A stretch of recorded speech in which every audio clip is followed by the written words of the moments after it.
Hey there, vinyl community. Elliot here, Lazy Dogs Records, and I thought I'd do a music room showing. It's a few days after Christmas, and I spent a lot of time right before Christmas getting the house all cleaned up and spiffed up, including this basement, which I tend to let go for long periods of time, and it's just too junky. You see Chester back there just having a good time, just scratching and rolling and being a dog. He's a good boy. Show you this room where I have my main stereo set up, and some other, memorabilia and things like that I'll share with you as well. And I also I'll give you a quick look at the stereo I've got set up in the living room. So I've got two different places where I listen to music. But anyway, this is just a quick little look. There's nothing fancy. Remind you, I am not an audiophile. When I show you my equipment, you'll definitely agree. I think it's maybe you just call it consumer level equipment. Maybe you'd call it mid-fi. I don't know, but I don't think of spending thousands of dollars for stereo equipment. I think hundreds of dollars is a lot of money actually, and so a lot of the things I picked up used and refurbished and things like that. Try to get a good bargain. But anyway, here's a look at my music room. I hope you enjoy it. All right, I'm heading downstairs to my music room. I thought I would share my music room with you now that it's all cleaned up. And it's a small room in my basement. And these are the old bookshelves that I always had my records in for 40 or 50 years. I only use one of those now. I've replaced them with some other stuff. But just an overview of the room. Not a large room at all.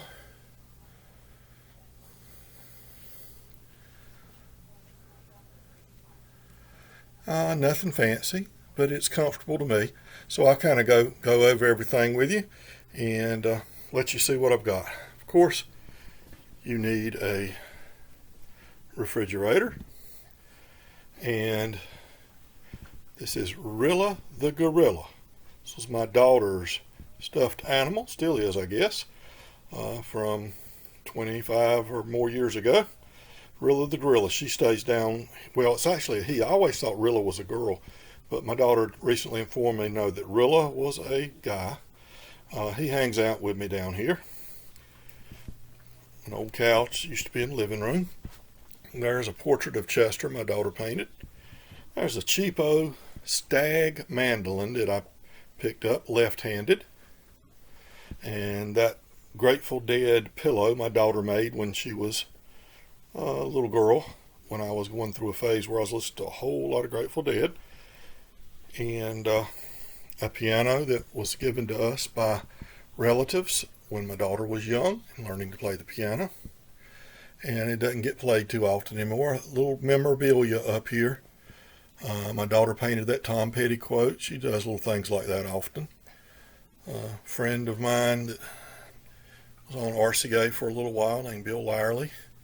A couple of his promo tapes. There's a Box Tops 45 that I purchased from a Record Crate, I believe, for $1 or something. Found the Raymond Fairchild in an album. And some cassettes and CDs. There's a book by my late cousin, just passed away recently, All the Right Circles by John Russell. And when you're freshman, sophomore year in college, you're obligated, if you haven't already, to read Jack Kerouac's On the Road, some of his other books. So that's just sitting up there. And that's my father on the left there. Real good friend of mine's father on the right. They owned a gas station together in the 1950s for a while, and they were giving away tickets. When you got 5 gallons of gas, you got a ticket to win a Mexican burrito. A burro, not burrito. I didn't know what burritos were here back then. Okay, there's the first real left-handed guitar I ever bought, and it's a nice Washburn guitar. It's not solid top or anything, but it's a good guitar. I've had it since the mid-1980s, I guess. An old cheap Fender, $100 Fender amp, and a knockoff Strad guitar right there, electric guitar. And I don't have fancy bookshelves or record shelves. These came from Lowe's. The only drawback is they're so long. I need to put some dividers in them so I don't have as many problems with them flipping over. Some books I picked up on music over the years. A Townes Van Zandt book that I got a long time ago, signed by Townes, limited edition. It just came with a postcard when I bought one of his albums back in the early 80s, I guess. And you could, I don't know, maybe $15, and you'd get a signed limited edition. Some other books there. Another shelf worth. Albums. And this little crate here are records that I recently listened to that I need to refile, and haven't gotten them refiled yet. Another couch, and there is Chester. What a great dog Chester is. He's getting ready to turn 6 in the spring. He's a good boy, definitely a good boy. He likes to come down here and lay on this couch and listen to records with me. And there's another painting my daughter did. Wood stove that never gets used. Now to look at the stereo itself. This is a Dawg's DQM9 studio monitor. 2 speakers I bought from a guy that had some records for sale on Craigslist, but I didn't end up buying any records from him, but I ended up buying these speakers from him. Didn't pay too much for them. They're pretty expensive speakers when they were new. And that's the album I was listening to when I last played the stereo. Jesse Fuller. I listened to side 1, hadn't got to side 2 yet. And let's see, my receiver you see there, Onkyo 8050 receiver. I think it's 80 watts per channel. Nothing special, nothing fancy. It's not vintage or anything.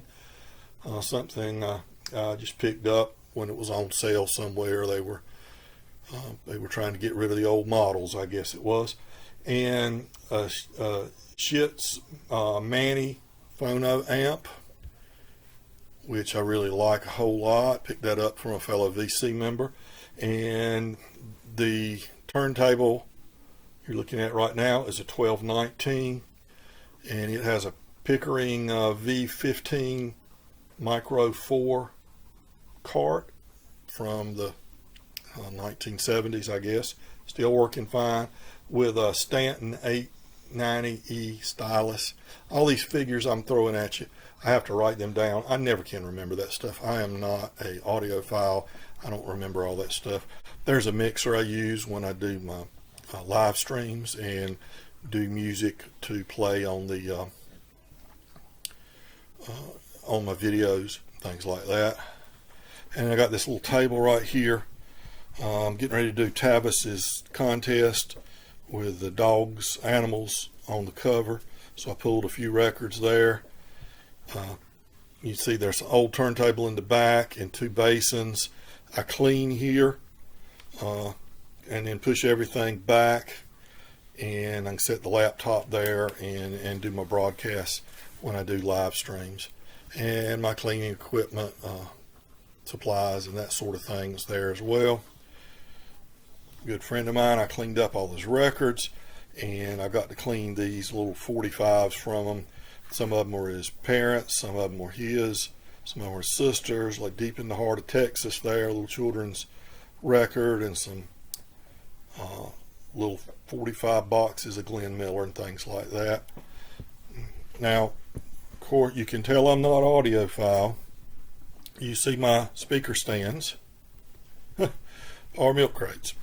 Go right over here, around the corner here, and I've got